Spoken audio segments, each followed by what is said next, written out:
नमस्कार दोस्तों, स्वागत है दोस्तों। साल 2024 की सबसे बड़ी एकादशी योगिनी एकादशी आषाढ़ मास की पहली एकादशी को कहते हैं। आषाढ़ मास के कृष्ण पक्ष की एकादशी को योगिनी एकादशी कहते हैं।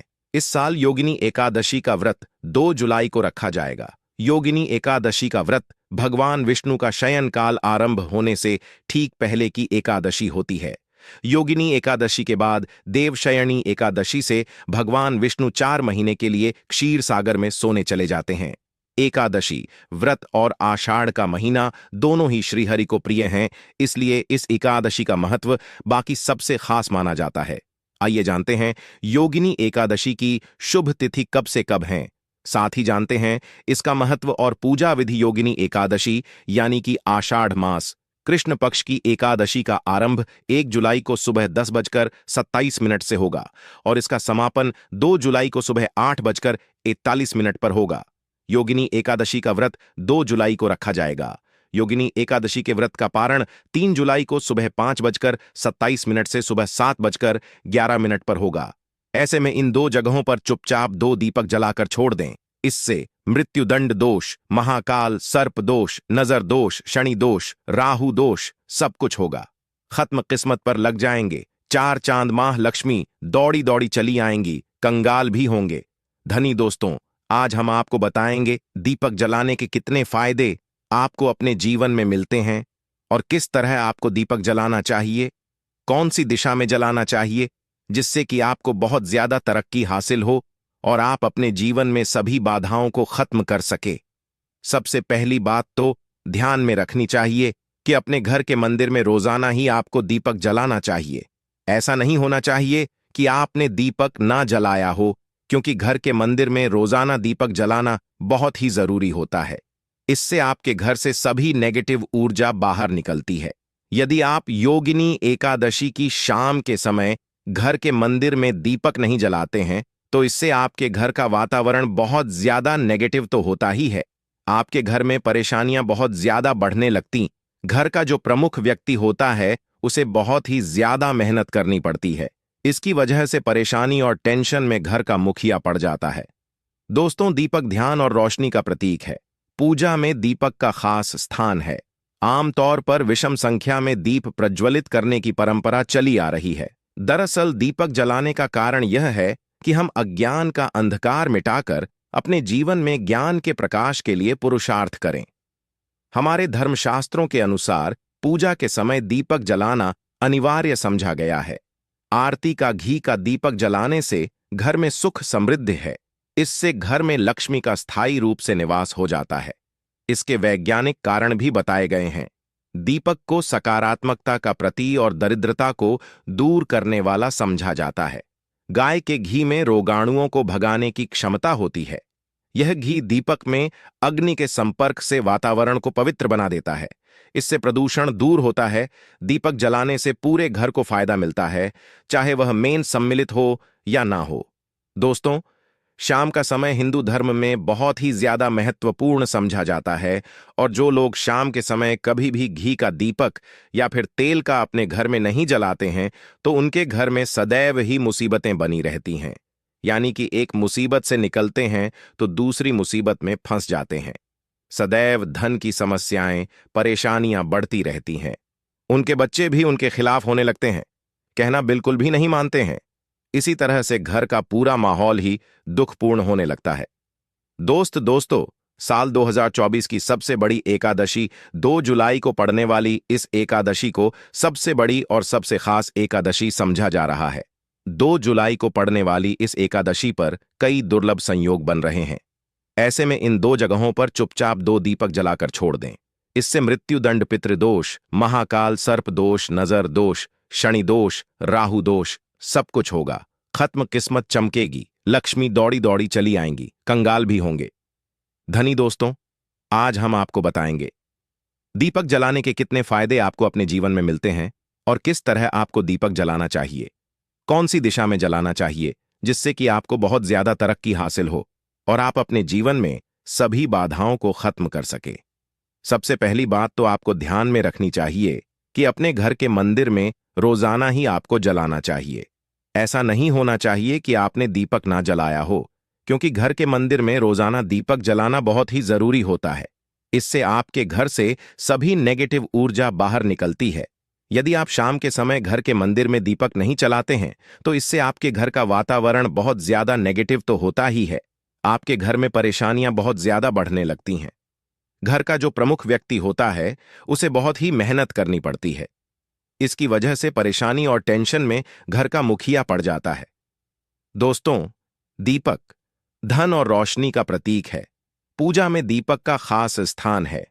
आमतौर पर विषम संख्या में दीप प्रज्वलित करने की परंपरा चली आ रही है। दरअसल दीपक जलाने का कारण यह है कि हम अज्ञान का अंधकार मिटाकर अपने जीवन में ज्ञान के प्रकाश के लिए पुरुषार्थ करें।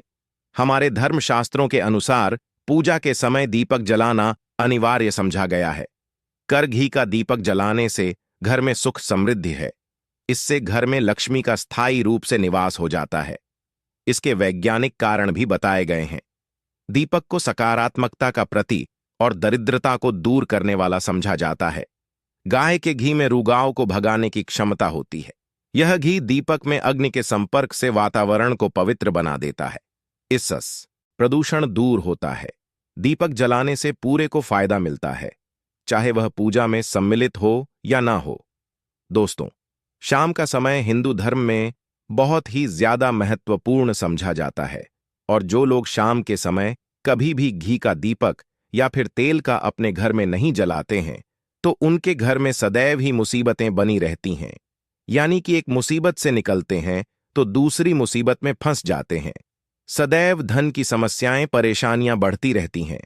उनके बच्चे भी उनके खिलाफ होने लगते हैं, उनका कहना बिल्कुल भी नहीं मानते हैं। इसी तरह से घर का पूरा माहौल ही दुखपूर्ण होने लगता है।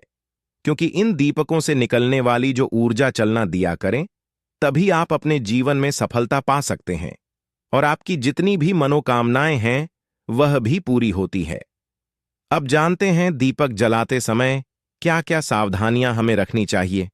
किंतु दोस्तों, उससे पहले आपसे रिक्वेस्ट करते हैं कि वीडियो को लाइक जरूर करिएगा, दोस्तों को शेयर कर दीजिएगा और यदि आपने चैनल को सब्सक्राइब नहीं किया है तो चैनल को सब्सक्राइब करके बेल आइकॉन जरूर दबाइए। दोस्तों, देवी देवताओं को घी का दीपक अपने बाएं तरफ तथा तेल का दीपक दाएं हाथ की ओर लगाना चाहिए। पूजन क्रम में इस बात का खास ध्यान रखें कि पूजा के बीच में दीपक भोजना नहीं, ऐसा होने पर पूजा का पूर्ण फल हासिल नहीं हो पाता है। दीपक सदैव भगवान की प्रतिमा के ठीक सामने लगाना चाहिए। कभी भगवान की प्रतिमा के सामने दीपक ना लगाकर इधर उधर लगाया जाता है, जबकि यह सही नहीं है। घी के दीपक के लिए सफेद रोई की बत्ती का उपयोग किया जाना चाहिए, जबकि तेल के दीपक के लिए लाल धागे की बत्ती श्रेष्ठ बताई गई है। पूजन में कभी भी खंडित दीपक नहीं जलाना चाहिए। धार्मिक कार्यों में खंडित सामग्री शुभ नहीं मानी जाती है। दोस्तों, घर के पूजा घर में पूजा पाठ करते हैं और मूर्ति आदि रखते हैं। दोस्तों, मूर्ति का क्या महत्व होता है, आइए जानते हैं। जिस घर के पूजा घर में एक साथ यह दो मूर्तियां होती हैं, वहां पर बनता है राजयोग और दुनिया आपके कदमों में आ जाती है। कहने का तात्पर्य यह है कि आपको सर्व सुख हासिल हो जाता है, जिसकी आपने केवल कल्पना की है, जिसकी आपने मनोकामना की है। दोस्तों, घर के पूजा घर में हम पूजा पाठ करते हैं। इस माध्यम से कुछ चीजें पाने के लिए प्रभु को का प्रयत्न करते हैं ताकि हमें इच्छित फल की हासिल हो जाए और हम उसी अनुरूप घर के अंदर आदि लगाते हैं ताकि हम उन देवताओं का सुंदर मुख देख सकें और उनका आशीर्वाद हासिल कर सकें। किंतु दोस्तों, यदि हम अपने घर के पूजा घर में इन मूर्तियों के साथ अन्य मूर्तियां भी रखते हैं तो निश्चित तौर पर हमारी किस्मत बदल जाती है और देखते ही देखते हमारे जीवन के अंदर की सारी कंगाली समाप्त होने लग जाती है। दोस्तों, हम बात करते हैं उन मूर्तियों के बारे में कि आखिर कौन सी दो एक साथ रखनी चाहिए ताकि उनका सच्चा सर्व सुख आपको हासिल हो सके।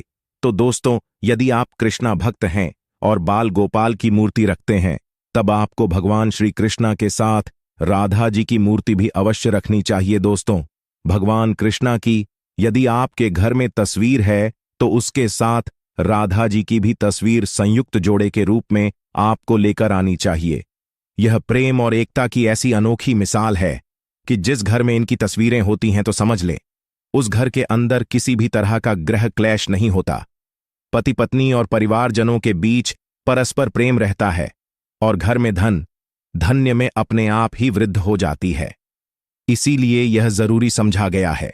यदि आप भी इन मूर्तियों को रखते हैं तो निश्चित तौर पर आपके जीवन में अपने आप ही फायदा हासिल हो जाएगा।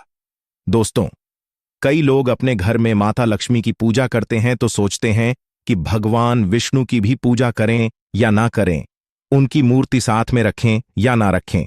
दोस्तों, सदैव भगवान श्री हरि विष्णु माता लक्ष्मी की पूजा आपको एक साथ करनी चाहिए। दोस्तों, देवाधिदेव महादेव भगवान विष्णु और भगवान ब्रह्मा, तीनों देवताओं को सर्वशक्तिमान देवता समझा गया है और त्रिदेव में भगवान विष्णु जी को पूजा जाता है।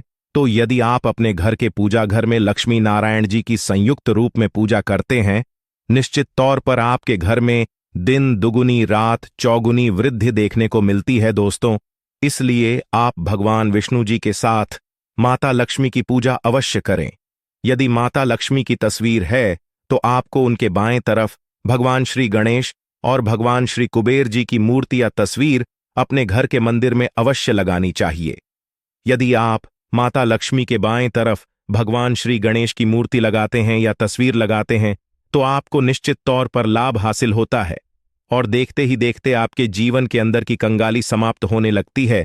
तो धन हासिल के लिए आपको लक्ष्मी गणेश जी की संयुक्त रूप से पूजा करनी चाहिए। समझा जाता है माता लक्ष्मी धन देती है तो श्री गणेश रिद्धि सिद्धि के दाता हैं, वे बुद्धि का विकास करते हैं, इसी वजह से उनकी पूजा बहुत जरूरी मानी गई है। दोस्तों, कई लोग पूछते हैं कि अपने घर में हनुमान जी की तस्वीर या रखे या ना रखे, उनकी पूजा करें या ना करें। तो दोस्तों, निश्चित तौर पर हनुमान जी की मूर्ति या तस्वीर अन्य देवी देवताओं के साथ घर में रख सकते हैं। इससे ना कोई दोष लगेगा, ना ही आपके ऊपर हनुमान जी क्रोधित हो जाएंगे। इसके अलावा प्रश्न उठता है कि प्रभु श्री राम की तस्वीर घर के पूजा घर में रखते हैं तो साथ हनुमान जी की तस्वीर रखें या ना रखें। दोस्तों, भगवान श्री राम के प्रिय भक्त हनुमान जी हैं और निश्चित तौर पर दोनों की पूजा से आपको उतना ही आशीर्वाद हासिल होता है जितना कि आपको जी की मूर्ति या तस्वीर का पूजन करने से मिलता है। या फिर सबसे अच्छा है कि आप श्री राम दरबार की तस्वीर अपने घर में लेकर आए और श्री राम दरबार की तस्वीर का पूजन करें, या उनकी मूर्ति या उनसे जुड़ी किसी तरह की कोई चीज आपके पास है तो आप उनका पूजन करें। सारे देवी देवताओं का आपको आशीर्वाद मिल जाता है। हनुमान जी से लेकर सीता माता, भगवान श्री राम और अन्य देवी देवताओं का भी आशीर्वाद मिल जाता है। निश्चित तौर पर अपने घर के पूजा घर में एक साथ आप यह तस्वीर रख सकते हैं। इससे आपके जीवन में राज योग की हासिल हो सकती है। दोस्तों, इसी तरह यदि आप अपने घर के पूजा घर में या किसी अन्य स्थान पर यदि कोई तस्वीर रखना चाहते हैं और उसे लगाकर अपने घर में लाभ हासिल करना चाहते हैं तो अपने घर में या पूजा आपको निश्चित तौर पर त्रिदेव की तस्वीर या मूर्ति एक ही स्थान पर लाकर अवश्य रखनी चाहिए। ब्रह्मा, विष्णु और महेश, इन तीनों की संयुक्त से एक साथ तस्वीर अपने घर के मंदिर में या अपने घर में कहीं भी लाकर रख देनी चाहिए। समझा जाता है कि इन तीन देवताओं के एक साथ दर्शन करने मात्र से हमारे बड़े से बड़े विघ्न और बड़े से बड़े कर्ष ऐसे ही समाप्त हो जाते हैं। इसी वजह से इन तीनों की एक साथ में तस्वीर या मूर्ति लाकर आपको पूजा अवश्य करनी चाहिए। दोस्तों, अब बात करते हैं कि कुछ ऐसी तस्वीरें होती हैं या ऐसी मूर्तियां होती हैं जिनको आपको अपने पूजा घर में स्थान ही नहीं देना चाहिए। यदि आपने इन तस्वीरों को या मूर्ति को अपने घर के पूजा घर में स्थान दिया है तो समझ लीजिए कि आपको कंगाली का सामना करना पड़ेगा या फिर देवी देवताओं की क्रोध का सामना करना पड़ेगा। दोस्तों, और एक बात बता दें कि मंदिर में कभी भी विषम संख्या में गणेश जी की मूर्तियां ना रखें, जैसे कि 1, 3 या 5 ऐसे रखना समझा जाता है। 2 मूर्तियों को एक साथ रखना शुभ समझा गया है। यदि आप सिर्फ गणेश जी की मूर्ति रखते हैं तो इसके अलावा किसी भी तरह की मूर्ति आपको नहीं रखनी चाहिए।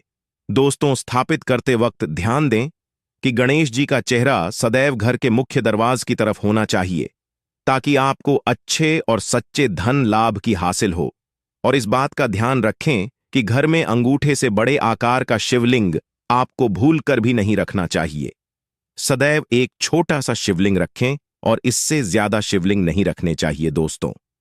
वैसे तो कोई अपने घर में शिवलिंग रखना ही नहीं चाहिए, उसके बाद भी यदि रखते हैं तो अंगूठे से बड़े आकार का शिवलिंग आपको नहीं रखना चाहिए।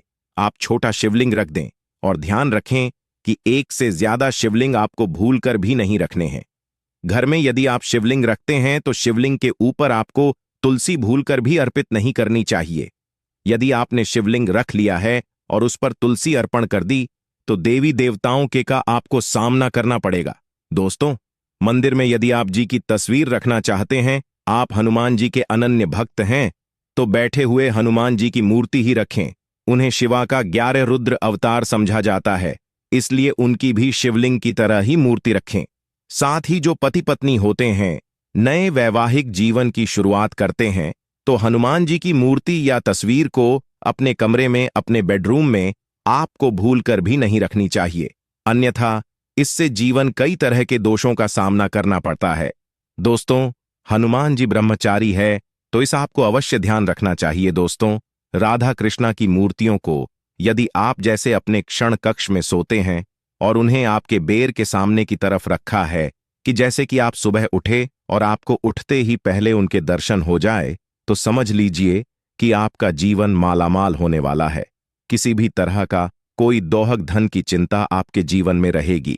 दोस्तों, इसी तरह यदि माता दुर्गा की तस्वीर आप अपने घर में लेकर आना चाहते हैं और चाहते हैं कि माता दुर्गा की तस्वीर के माध्यम से आप जीवन में समृद्धि देखें, तो दोस्तों, भूलकर भी आपको माता दुर्गा की क्रोधित अवस्था की तस्वीर, जैसे कि महाकाली की तस्वीर या फिर महिषासुर का वध करते हुए या क्रोधित अवस्था में माता लक्ष्मी की, माता दुर्गा की तस्वीर लाकर आपको उनकी पूजा नहीं करनी चाहिए। दोस्तों, सदैव और सुंदर मुख वाली तस्वीर ही अपने घर के अंदर लाकर पूजा करनी चाहिए।